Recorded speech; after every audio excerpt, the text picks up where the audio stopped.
샬롬 2021년 11월 1일 동인교회 수요일을 시작하겠습니다. 사도신경으로 우리의 신앙을 고백하겠습니다. 나는 전능하신 아버지 하나님 천지의 창조주를 믿습니다. 나는 그의 유일하신 아들 우리 주 예수 그리스도를 믿습니다. 그는 성령으로 잉태되어 동정녀 마리아에게서 나시고 본디오 빌라도에게 고난을 받아 십자가에 못 박혀 죽으시고 장사된 지 사흘 만에 죽은 자 가운데서 다시 살아나셨으며 하늘에 오르시어 전능하신 아버지 하나님 우편에 앉아 계시다가 거기로부터 살아있는 자와 죽은 자를 심판하러 오십니다. 나는 성령을 믿으며 거룩한 공교회와 성도의 교제와 죄를 용서받는 것과 몸의 부활과 영생을 믿습니다. 아멘. 함께 찬양하시겠습니다. 찬송가 105장입니다. 찬송가 105장 함께 찬양하시겠습니다. 찬송가 105장입니다.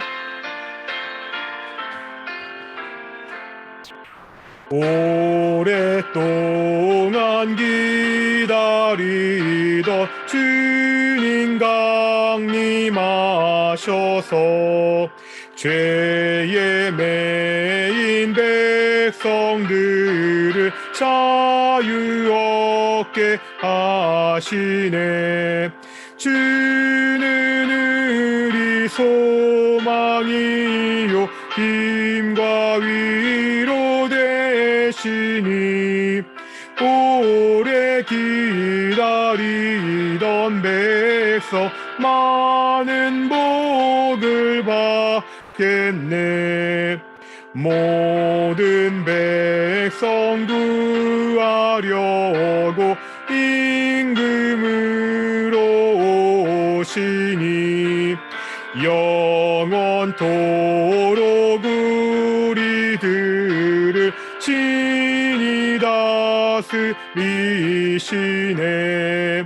죄로 상한 우리 마음 은혜로써 고치고 주의 빛난 보좌 앞에 이르도록 하소서.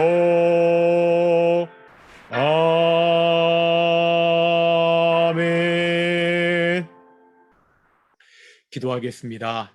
사랑과 은혜가 충만하신 아버지 하나님 감사드립니다. 이제 12월이 되었습니다. 지난 1년 신실하게 우리를 지켜주심을 정말로 감사드립니다. 이제 남은 한 달 잘 마무리하게 하시고 2022년도를 잘 준비하게 하심을 감사드립니다.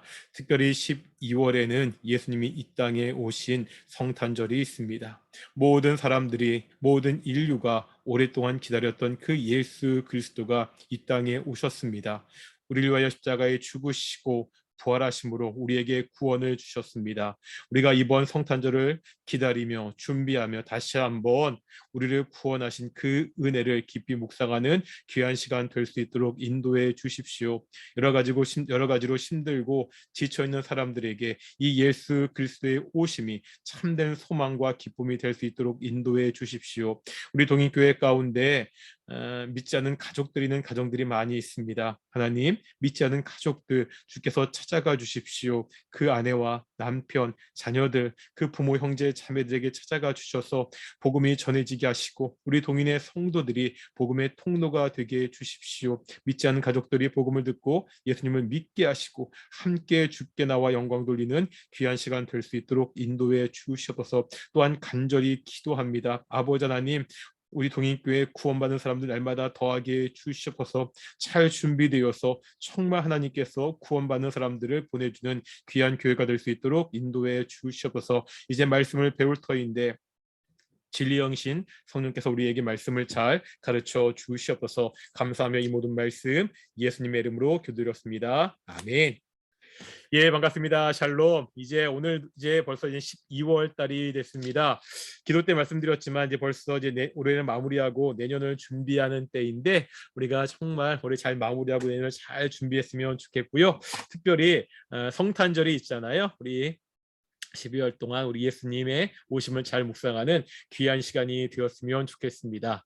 우리가 이제 분열 왕국 시대를 배우고 있죠. 우리가 그 지난주에 그 북이스라엘의 계속된 역사를 보았는데, 그 남유다와 북이스라엘이 역사가 계승이 되는 것을 보면 차이가 있다고 말씀드렸습니다. 그러니까 그 왕위가 계승되는 걸 보면은요, 그러니까 남유다는 계속해서 다윗 가문에서, 물론 그 왕들 중에 여러 가지로 부족하고 약간 악한 왕도 있었지만, 그래도 하나님의 언약의 약속대로 다윗의 아들들, 그 자손들 가운데서 계속 왕위가 이어지고 있는데, 북이스라엘은 그렇지 않습니다. 처음에 여로보암이 북이스라엘의 첫 번째 왕이 되었잖아요. 그 아들까지, 나답까지는 왕이 되었지만, 그 다음 바하사 때 반란이 일어나게 되고, 또 바하사 엘라를 지나서 시므리 때 또 반란이 일어나게 되고, 그런데 우리가 지난주에 봤는데 16장 15절에 보면은요, 시므리는 며칠간, 겨우 7일간 7일 동안만 그 왕이 되는 것을 볼 수가 있습니다. 그래서 이제 16장 16절에 보면 이제 오므리가 모반을 해서 다시 새로운 북이스라엘의 왕이 됩니다. 그래서 이게 오므리가 왕이 되고, 이 오므리가 왕이 되는데 이 오므리 왕가가 좀 지속되게 됩니다. 그리고 역사적으로 보면 굉장히 좀 힘을 발휘했던 나라이기 때문에 이 오므리가 왕이 된 그 이후의 왕가를 오므리 왕가라고 이야기하는데, 사실 성경에 보면은 이 오므리에 대한 기록은 별로 없고요. 그 아들에 대한 기록이 굉장히 많고, 그 아들이 우리가 굉장히 잘 아는, 굉장히 유명한 그러한 왕입니다. 누구죠? 바로 아방입니다. 그래서 우리가 다섯 번째로 북이스라엘 아방 때의 역사를 볼 텐데, 우리 열왕기상 16장부터 22장까지 이 아하방에 대한 이야기를 볼 텐데요. 이 아하방의 이야기가 굉장히 긴 것은, 이 아하방이 북이스라엘의 굉장히 악한 왕이었고, 또 그 시대에 엘리야라는 굉장히 탁월한 선지자가 있었기 때문에 이 속에서 어떠한 일이 벌어지는지를 우리가 함께 좀 살펴보도록 하겠습니다. 오므리의 아들 아합이 왕이 되었는데, 성경은 이 아합이 얼마나 악한 왕인지를 소개하고 있지요. 우리 열왕기상 16장 29절 보실까요? 29절 보면 오므리의 아들 아합이 이스라엘의 왕이 되니라. 그러니까 아합이 드디어 왕이 됐습니다. 그런데 이 시대는 어떤 시대죠? 30절에 보니까 아합이 그의 이전에 모든 사람보다 여호와 보시기에 더 악을, 그러니까 그 전에 왕들도 악했는데 그 왕들보다 더 악한 왕이었다, 이렇게 이야기하고 있습니다. 뿐만 아닙니다. 우리 31절에 보면 느바세 아들 여로보암의 죄를 따라 행하는 것을 오히려 가볍게 여기며, 그러니까 악한 왕의 그 나쁜 샘플이 여로보암이었잖아요. 그래서 북이스라엘의 왕들을 평가할 때 여로보암의 길을 따랐다는 것은 여로보암과 같이 악한 왕이었다는 것을 나타내는 표현이었는데, 아합은 뭐라고 이야기하죠? 오히려 여로보암보다 더 악했다고, 여로보암의 죄를 행하는 것을 오히려 더 가볍게 여기는 훨씬 더 악한 왕이었다고 이야기하고, 뒤에 계속해서 보면 시돈의 딸 그 이세벨을 아내로 삼고 바알을 섬겨 예배하고, 그 바알 신전에 바알 위에 제단을 쌓고 아세라 신전 아세라 상을 쌓았다고 이야기합니다. 그래서 32절 마지막에 보면 그는 그 이전에 이스라엘의 모든 왕보다 심히 이스라엘 하나님 여호와를 노하시게 하였더라. 정말 이스라엘 역사상 너무나 악한 왕이 이렇게 세워지게 됩니다. 그 악한 왕의 시대에 이 악한 왕과 대조되는 한 사람이 있는데, 그게 우리가 아는 잘 그 유명한 엘리야죠. 이 엘리야는요, 구약 시대를 대표하는 선지자입니다. 기억나시죠? 신약 시대 예수님께서 변화산에서 구약의 두 인물을 만나게 됐죠. 누구와 누구죠? 한 명은 모세, 또 한 명은 이 엘리야입니다. 모세가 구약의 율법을 대표하고 상징하는 인물이라면, 이 엘리야는 구약의 선지자를 대표하고 상징하는 인물입니다. 그래서 이 엘리야의 이야기가 17장부터 19장 엘리야는 왕이 아니잖아요. 왕에 관한 이야기들을 하고 있는데 그 왕에 대한 이야기 중에서 이 엘리야에 대한 이야기가 세 장에 걸쳐서 굉장히 길게 소개되고 있습니다. 왜 이렇게 엘리의 이야기가 길게 소개되고 있을까요? 물론 엘리야는 위대한 선지자가 맞습니다. 하지만 단순히 엘리야 그 사람이 위대하기 때문에 엘리야 자체를 소개하기 위해서 이렇게 길게 소개하는 것은 아니라는 거죠. 지금 말씀드렸잖아요. 아합의 시대는 정말 악한 시대였습니다. 바알과 아세라를 섬기는 더 이상 하나님은 보이지 않는 그런 시대와 같았습니다. 그러한 때 이 엘리야 선지자를 통해서 여전히 이 악한 시대에도 하나님이 일하시고 역사하신다는 것을 보여주기 위해서 이 엘리야 선지자에 대한 이야기를 길게 소개하고 있습니다. 이것을 잘 보여주는 것이 17장 1절입니다. 한번 우리 17장 1절 보실까요? 17장 1절입니다. 길앗에 우고하는 자 중에 디셉 사람 엘리야가 아합에게 말하되 내가 섬기는 이스라엘 하나님 여호와께서 살아계심을 두고 맹세하노니 내 말이 없으면 수년 동안 비도 이슬도 있지 아니하니라 하니라. 여기에 보니까 이제 처음에 지금 엘리야를 소개하고 있죠. 길앗에 우고하는 디셉 사람 엘리야다 이렇게 이야기하는데 이제 이 엘리야가 아합을 찾아가는 거예요. 아합을 찾아가서 하나님의 말씀을 전하는데 그 하나님을 뭐라 이야기하고 있죠? 내가 섬기는 이스라엘 하나님 여호와께서 살아계심을 두고 맹세하노니. 지금 엘리야가 하나님을 뭐라 고백하는 거예요? 내가 섬기는 이스라엘의 하나님은 지금도 살아계신다고 이야기하고 있습니다. 바알과 아세라 이 우상 숭배가 특세하고 정말 악한 통치가 지속되는 이러한 세상에서도 여전히 하나님은 살아계시고 역사하신다는 거죠. 그것을 보여주는 사건이 뭐죠? 다시 1절에 보면 하나님이 엘리야를 통해서 아합에게 어떠한 말을 전하라고 하시죠? 내 말이 없으면 수년 동안 비도 이슬도 있지 아니하리라. 앞으로 수년 동안 이 북이스라엘에 피가 없을 것이다. 가뭄이 지속될 것이다. 이렇게 말씀하고 있습니다.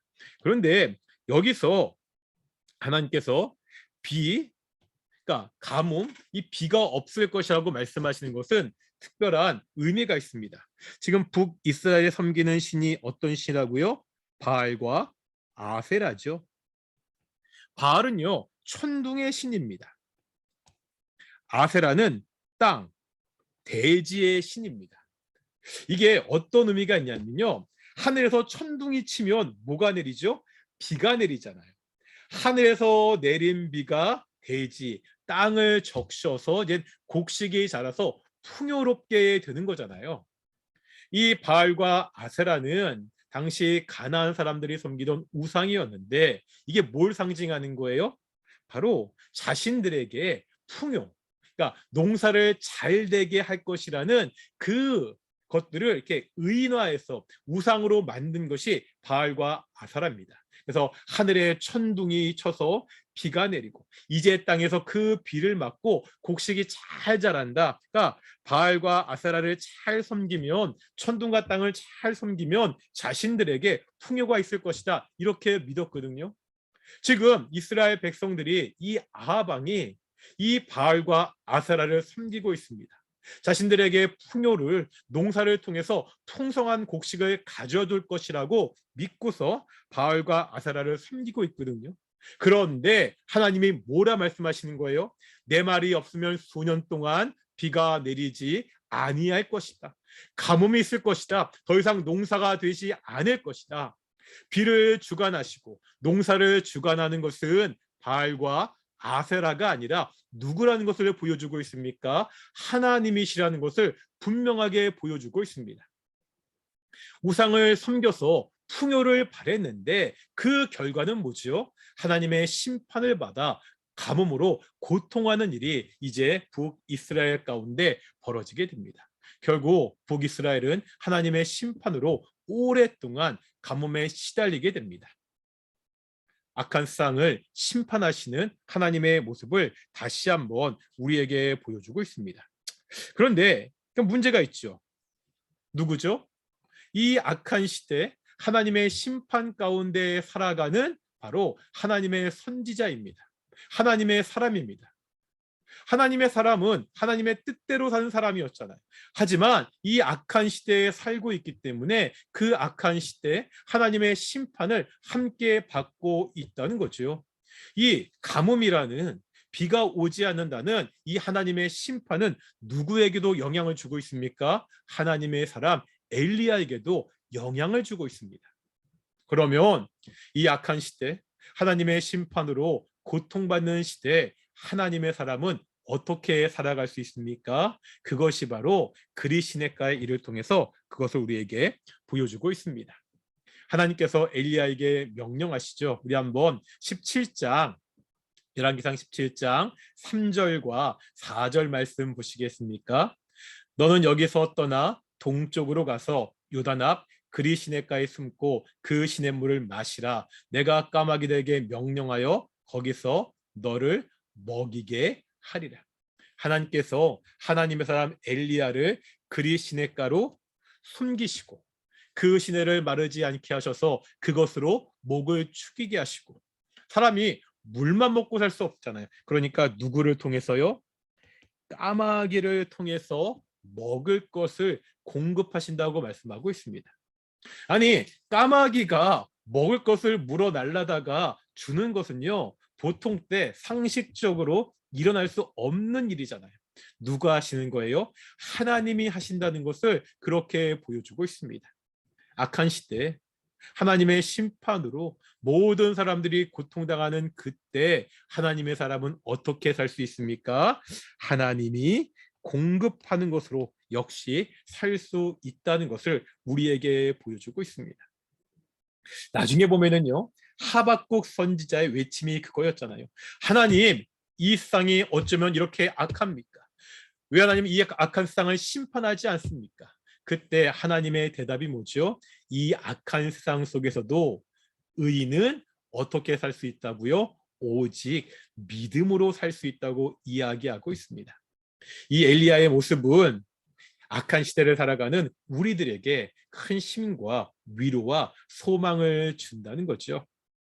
악한 시대에 참 힘들고 어려울 때라도 우리가 하나님을 믿음으로, 하나님을 의지함으로 하나님께서 공급하시는 것으로 살 수 있다는 것을 우리에게 보여주고 있습니다.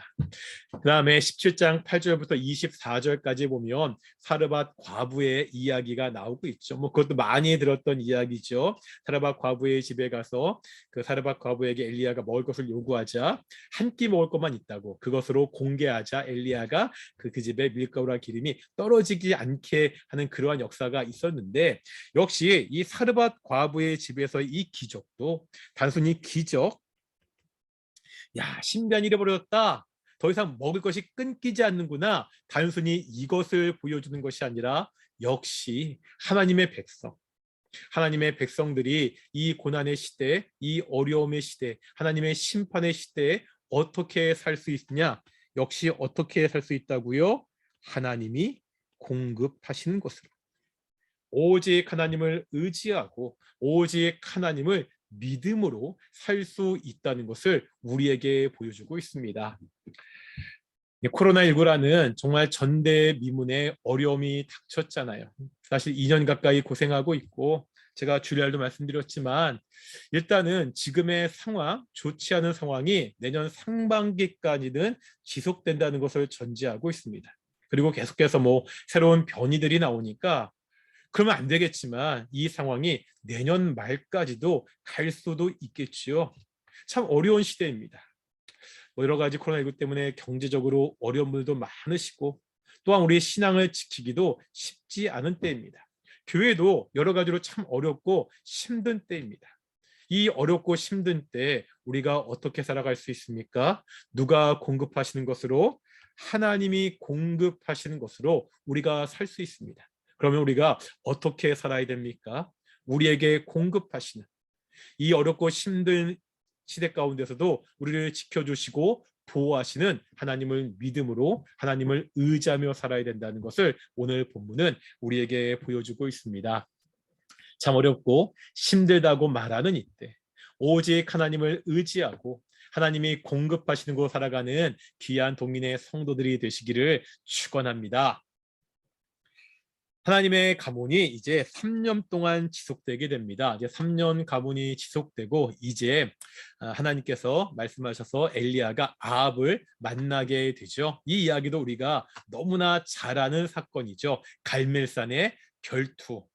그러니까 갈멜산에서 그 엘리야와 아합과 아세라를 섬기는 바알 숭배자, 그 숭배자 850명과 그래서 뭐 그런 책 제목도 있었습니다.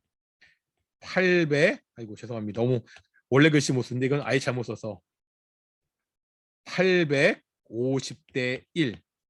말 그대로 850대 1로 엘리야가 우상 숭배자들과 결투하는 싸우는 장면이 이제 18장에 기록되어 있는데 이때 우리가 먼저 한번 살펴봐야 되는 것이 있습니다. 뭐를 살펴봐야 되느냐? 우리 18장 21절 보실까요? 18장 21절입니다. 18장 21절 함께 읽겠습니다. 시작. 엘리야가 모든 백성에게 가까이 나아가 이르되 너희가 어느 때까지 둘 사이에서 머뭇하려느냐. 여호와가 만일 하나님이면 그를 따르고 바알이 만일 하나님이면 그를 따를지니라 하니 백성이 말 한마디도 대답하지 아니하는지라. 지금 엘리야가 백성들에게 뭐라고 이야기하고 있죠? 너희가 어느 때까지 머뭇하고 있느냐? 머뭇하고 있느냐? 하나님이 참 하나님이면 하나님을 섬기고 바알이 참 하나님이면 바알을 섬기라는 거예요.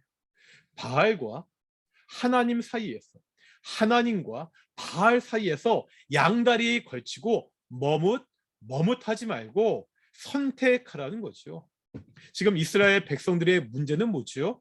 이스라엘 백성들은 하나님을 섬겼습니다. 하나님께 제사를 드렸습니다. 이스라엘 백성들이 하나님을 섬기지 않은 게 아니에요. 하나님을 섬겼지만 동시에 누구도 섬겼다는 거예요? 바알도 섬겼습니다. 신앙의 혼합주의입니다. 이게 문제입니다. 아예 하나님을 섬기지 않으면 내가 하나님을 섬기지 않는구나 깨달아 알 수 있는데 하나님께 예배하는 거예요. 하나님께 제사하는 거예요. 그러니까 겉으로 보기에는 하나님을 섬기는 것처럼 보이는 겁니다. 그런데 실상은 하나님을 제대로 섬기지 않고 우상도 섬기고 있는 거죠. 그러니까 교회 나와요. 예배도 드립니다. 봉사도 합니다. 그 겉모습은 하나님을 섬기는 것 같은데 그 사람이 살아가는 그 모양을 보면 하나님의 가치관이 아니라 성경의 가치관이 아니라 세상의 가치관대로 하나님의 뜻대로가 아니라 세상의 뜻대로 살아간다는 거죠. 하나님을 섬긴다고 하면서 세상을 따르고 하나님을 따른다고 하면서 세상을 따르고 하나님과 세상 사이에서 머뭇하며 살아가는 사람들이 많이 있다는 거예요. 지금 이스라엘 백성들의 문제가 이것이라고 엘리야는 그렇게 지적하고 있습니다. 어느 때까지 하나님과 바알 사이에서 머뭇대겠느냐. 하나님이 정말 하나님이라고 생각되면 하나님을 섬겨라. 그런데 너희 생각에 바알이 비도 내리고 곡식도 줄 것 같은 참 신이라고 생각하면 바알을 섬겨라, 선택하라고 그렇게 이야기하고 있습니다. 그런데 이 말이 정말로요? 엘리야가 바알이 참신일 수도 있으니까 바알을 섬겨도 된다 이렇게 지금 둘 중에 하나를 선택했는데 바알도 선택해도 된다고 말하는 겁니까? 그렇지 않습니다. 그렇지 않지요. 바알은 가짜 신이라는 거예요. 더 이상 머뭇대지 말고 하나님을 섬기라는 겁니다. 너희가 보았지 않느냐? 3년 가뭄을 통해서 너희가 아무리 바알과 아세라를 섬겨도 바알과 아세라는 너에게 비를 줄 수도 없고 곡식을 줄 수도 없지 않느냐? 그런데 왜 어리석게도 머뭇하면서 바알을 섬기고 있느냐? 하나님을 섬겨라. 이렇게 지금 권면하고 있습니다. 그리고 이 갈멜산의 결투를 통해서 다시 한번 이 바알이 아무런 능력이 없는 아무런 힘이 없는 가짜 우상이라는 것을 보여주고 있죠.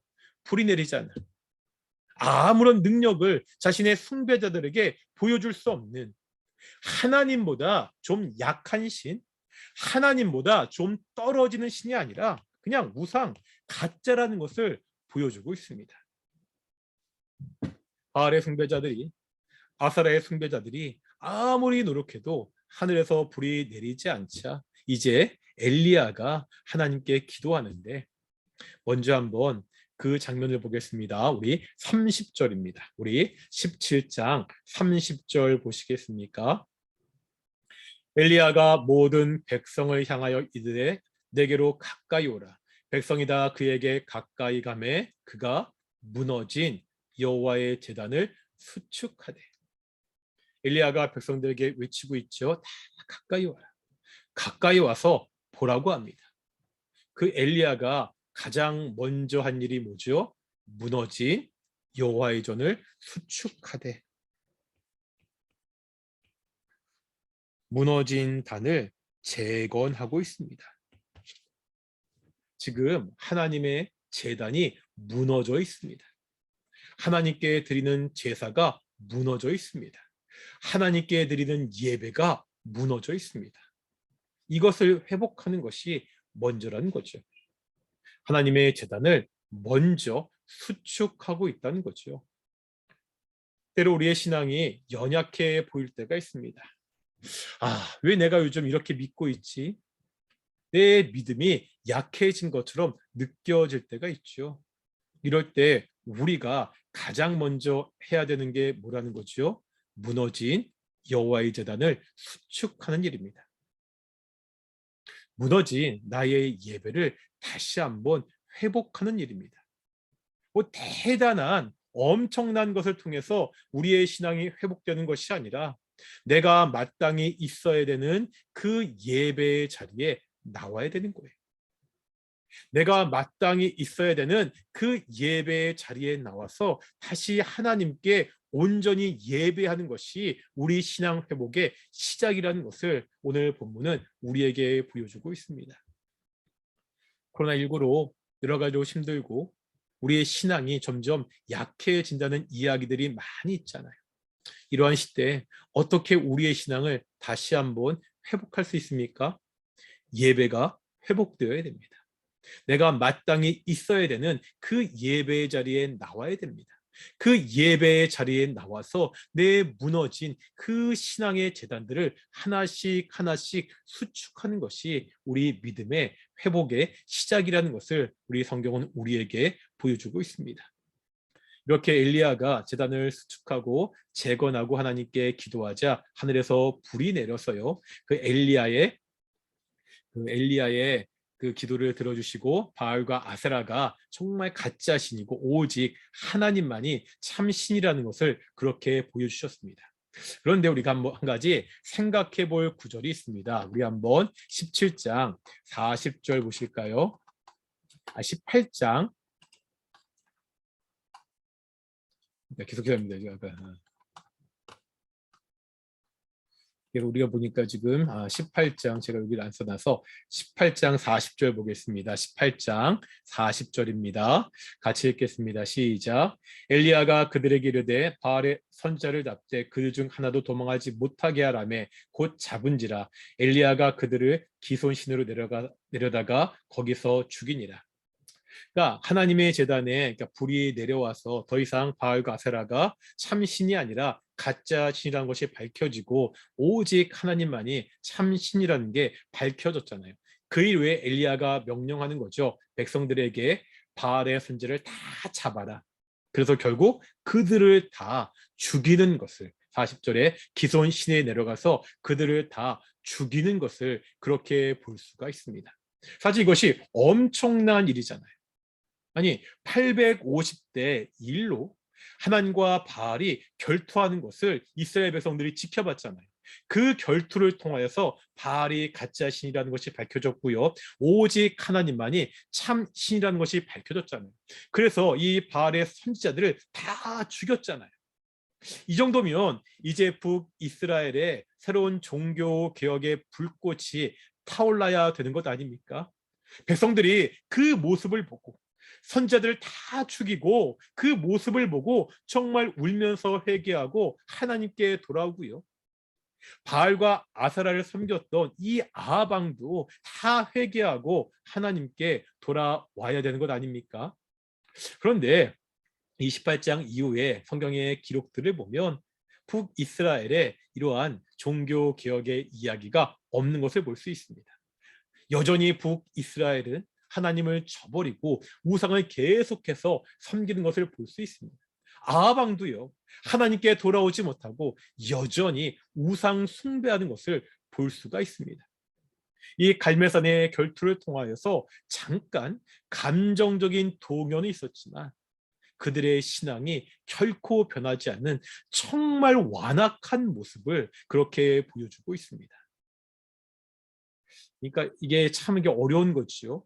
때로 우리에게 여러 가지 신앙의 자극들이 올 때가 있습니다. 뭐 특별히 수련회나 이게 부흥회를 통해서 정말 은혜 받았다고 이야기하는데 중요한 건 뭐죠? 순간 내가 막 감정이 움직이고 눈물로 회개하고 이게 참 중요한데 그걸로 그쳐서는 안 된다는 거예요.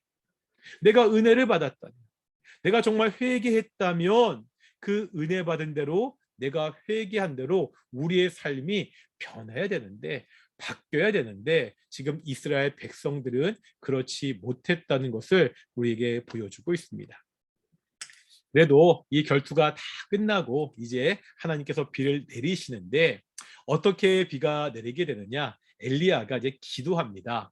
기도하는데요. 우리 한번 18장 44절 보실까요? 18장 44절입니다. 일곱 번째 이르러서는 그가 말하되 바다에서 사람의 손만한 작은 구름이 일어나나이다. 이르되 올라가 아합에게 말하기를 비에 막히지 아니하도록 마차를 갖추고 내려갔어 하라 하니라. 엘리야가 하나님께 이제 비를 달라고 간절히 기도하는데 엘리야가 무엇을 보고 비가 내릴 것을 확신하고 있죠? 손만한 작은 구름. 사실요, 3년 동안 비가 안 내렸잖아요. 3년 동안 비가 안 내렸는데 어떻게 이제 비가 내릴 것을 자신이 기도했더니 비가 내릴 것을 확신했다고요? 손만한 작은 구름을 보고 이제 비가 내릴 것을 확신했습니다. 엘리야는 7번이나 간절히 기도했습니다. 그런데 이 기도는 단순히 하나님 지금 비가 필요하니까 비를 내려주십시오. 자신의 필요에 의한 그러한 기도가 아니라는 거죠. 우리 한번 다시 한번 18장 1절 보실 텐데요. 18장 1절입니다. 한번 읽어보겠습니다. 많은 날이 지나고 제3년에 여호와의 말씀이 엘리야에게 임하여 이르시되 너는 가서 아합에게 보이라. 내가 비를 지면에 내리리라. 내가 이 땅에 비를 내리겠다고 말씀하신 분이 누구라는 거예요? 하나님이시라는 거잖아요. 그러니까 40절 이후에 쭉 나오는 이 엘리야의 기도는 단순히 비가 필요합니다. 비를 내려주십시오. 자신의 필요를 간구하는 기도가 아니라 누구의 뜻을 구하는 기도입니까? 누구의 뜻이 이루어지기를 간구하는 기도죠. 하나님의 뜻이 이루어지기를 간구하는 기도입니다.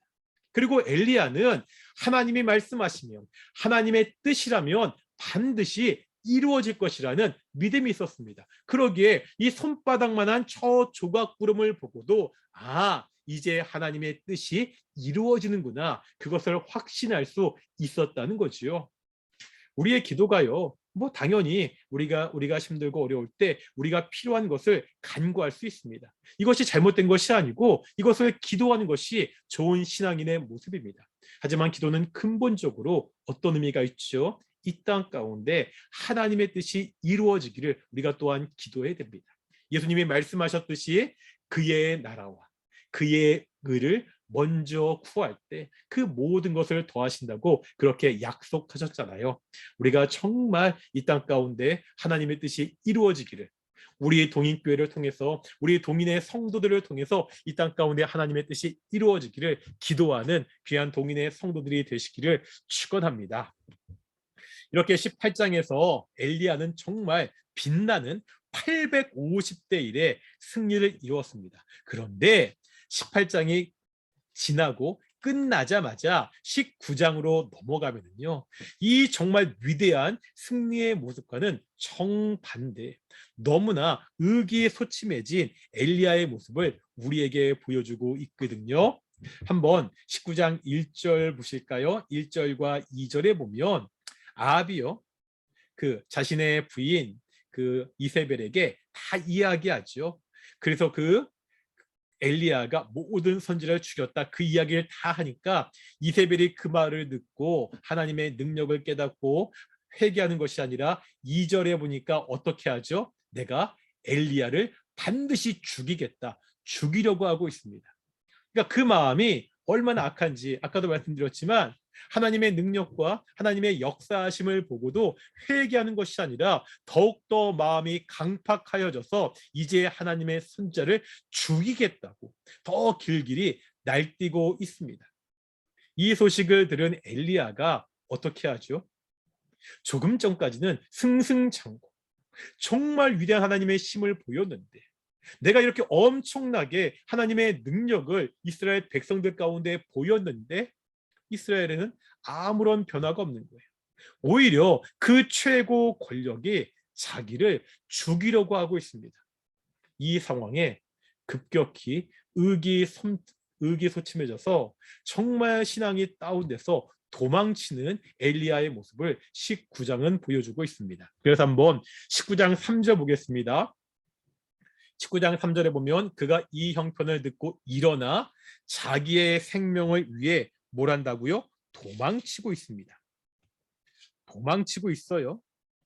지금 조금 전까지 갈멜산에서 빛나는 승리를 했는데 850대 1로 싸워서도 이겼는데, 왕비 이세벨이 자기를 죽인다는 말에 뭐 하고 있다고요? 도망치고 있습니다. 그런데 어디까지 도망을 치냐? 3절에 보니까 유다에 속한 부엘세바에 이르러. 엘리야는 북이스라엘 사람이잖아요. 그런데 어디까지 도망쳤다고요? 유다 땅 부엘세바, 유다 남쪽까지 도망을 친 거예요. 그런데 거기서 끝나지 않고요, 4절 볼까요? 자기 자신은 광야로 들어가 하룻길쯤 가서, 부엘세바에서도 다시 광야에서 하룻길을 더 도망가는 겁니다. 그런데 여기서 끝이지 않습니다. 8절 보겠습니다. 8절 보니까 뭐라고 말씀하고 있죠? 8절에 보니까 40주 40야를 가서 하나님의 산 호렙에 이르니라. 그러니까 북이스라엘에서 남유다의 부엘세바로, 부엘세바에서 하루를 더 가서 광야로, 광야에서도 며칠을요, 40일을 더 도망쳐서 호렙산. 호렙산은 어디죠? 모세가 하나님 만난 곳이잖아요. 이제 북이스라엘을 떠나가지고 저 멀리, 저 남쪽 끝에까지 도저히 왕비 이세벨의 힘이 미칠 수 없는, 영향이 미칠 수 없는 40일을 도망쳐서 이 호렙까지 이르는 그 모습을 보여주고 있습니다. 빛나는 승리 위에 전혀 세상이 바뀌지 않는 것을 보고 절망하고 오히려 자기의 목숨이 위협해지자 의기소침해서 계속해서 도망가는 그러한 엘리야의 모습을 보여주고 있습니다. 엘리야가 하나님께 뭐라고 이야기하죠? 우리 한번 19장 14절 보실까요? 19장 14절 보면 그가 대답하되 내가 만군의 하나님 여호와께 열심히 유별하오니 이는 이스라엘 자손이 주의 언약을 버리고 주의 제단을 헐며 칼로 주의 선지자들을 죽였삼이오며 오직 나만 남았거늘 그들이 내 생명을 찾아 빼앗으려 하나이다. 하나님, 내가 하나님께 얼마나 열심히 했습니까? 얼마나 열심히 섬겼습니까? 내 열심이 얼마나 특별합니까? 이스라엘 백성들이 하나님을 버리고 하나님의 제단을 헐고 하나님의 칼로 선지자들도 죽였지만 나는 여전히 남아서 열심히 하나님을 섬겼습니다. 그런데 이 내 생명마저 찾아 뺏으려 하고 있습니다. 도대체 내가 어떻게 살아갈 수 있습니까?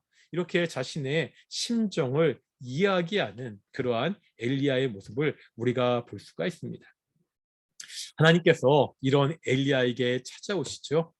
그런데 저는 이 하나님이 그 엘리야를 찾아오시는 모습을 보고 개인적으로 굉장히 크게 위로받았던 경험이 있습니다.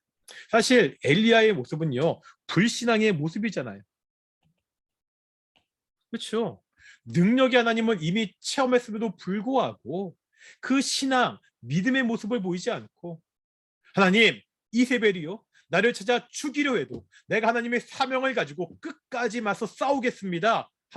하나님만 의지하겠습니다. 그러한 신앙의 모습이 아니라 불신앙의 모습을 보여주고 있잖아요. 하나님이 책망하시고, 하나님이 혼내시고, 하나님이 심판하셔도 할 말이 없는 상황인데, 이 지쳐 있고 모든 것이 무기력해진 이 엘리야를 찾아오셔서 하나님이 어떻게 하시죠? 우리 한번 5절과 6절 보시겠습니까? 19장 5절과 6절 보시겠습니다. 노뎀나무 아래에 누워 자더니 천사가 그를 어루만지며 그에게 이르되 일어나 먹으라 하는지라. 본즉 머릿말에 숯불에 구운 떡과 한 병 물이 있더라. 이에 먹고 마시고 다시 누웠더니, 그 지쳐있는 그 엘리야에게 하나님이 천사를 통해서 뭐를 보여주시는 거예요? 떡과 물을 보내주십니다. 먹고 마시고 다시 누웠더라. 정말 심신이 지쳐있고 신앙적으로 바닥을 치고 있는데 막 재촉하거나 막 혼내시지 않고 힘들지, 먼저 먹고 기운내 떡과 물을 공급하신 하나님, 제가 개인적으로 이 모습에 굉장히 은혜 받은 적이 있습니다. 내가 힘들고 어려울 때 하나님께 나를 찾아오셔서, 덕종아, 너 힘들지? 이거 먹고 힘내. 이 물 마시고 기운내. 하나님은 이렇게 우리를 찾아오시는 분이라는 거죠. 그럼 우리도요, 교회 안에서 힘들고 지쳐있는 여러 가지 신앙의 그 바닥에 있는 성도들에게 어떻게 다가가야 되죠? 야, 왜 그것밖에 못해? 왜 예배도 안 오고 그러는 거야? 기도하면 되잖아. 예배 잘 드리면 되잖아. 책망하고 혼내기 전에 무엇을 먼저 해야 되죠? 그 사람의 아픔과 상처를 충분히 이해하고 먼저 그 사람을 위로하고 격려하고 감싸 안아주는 것이 우리 공동체 가운데 필요하다는 거죠. 하나님도 그러셨잖아요. 하나님도요, 책망하기 전에, 혼내기 전에 그 사람의 약함을 다 아시고 가장 필요한 것을 먼저 공급해 주시고 위로하시는 하나님의 모습을 우리에게 보여주고 있습니다. 그래서 제가 개인적으로 굉장히 위로받았다는 경험이 있습니다. 이렇게 계속 도망쳤던 그 엘리야가 드디어 하나님의 산 호렙에서 다시 한번 하나님을 만나게 됩니다. 하나님은 이 엘리야에게 다시 새로운 사명을 주시죠. 세 사람에게 기름을 부으라고 이야기합니다. 하사엘과 예후와 엘리사에게 기름을 부으라고 이야기하시면서 또 한 가지 놀라운 말씀을 주고 있죠. 우리 19장 18절 보겠습니다. 19장 18절입니다. 그러나 내가 이스라엘 가운데 7천 명을 남기리니 다 바알에게 무릎을 꿇지 아니하고 다 바알에게 입맞추지 아니한 자니라. 앞서 엘리야는, 하나님, 나 혼자만 남았습니다. 나 혼자 남았는데 내 생명을 찾아 빼앗으려 하고 있습니다. 그렇게 이야기했지만 하나님은, 엘리야야, 너 혼자가 아니야. 바알과 아사라에게 무릎 꿇지 않은, 입 맞추지 않은 7천 명이 아직 남아있어. 동역자들이 남아있어. 그리고 이제 내 일을 수행할 사람들한테 네가 기름 부음을 하면 돼.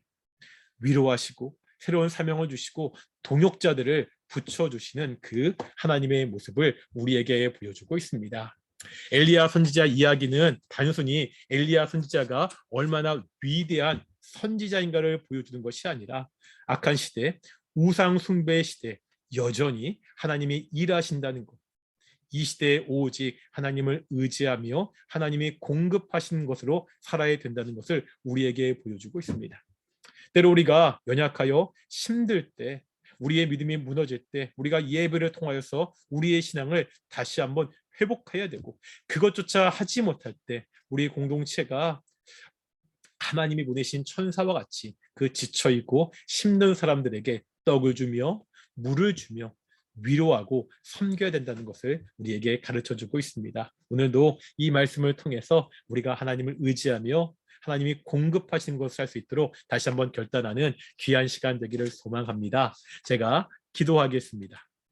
거룩하고 존귀하신 아버지 하나님 감사드립니다. 오늘도 엘리야를 통하여서 이 악한 시대에 어려운 시대에 어떻게 살아야 되는지 보게 하심을 정말로 감사드립니다. 오직 하나님이 주시는 것으로 오직 하나님이 공급하시는 것으로 살아갈 수 있도록 인도하여 주시옵소서. 우리 동인교회 성도들 가운데 힘들고 어려운 일이 있을 때마다 우리가 하나님같이 그들을 위로하고 격려하고 세울 수 있는 사람들이 될 수 있도록 주께서 인도해 주시옵소서. 감사함의 이 모든 말씀 예수님의 이름으로 기도드렸습니다. 아멘.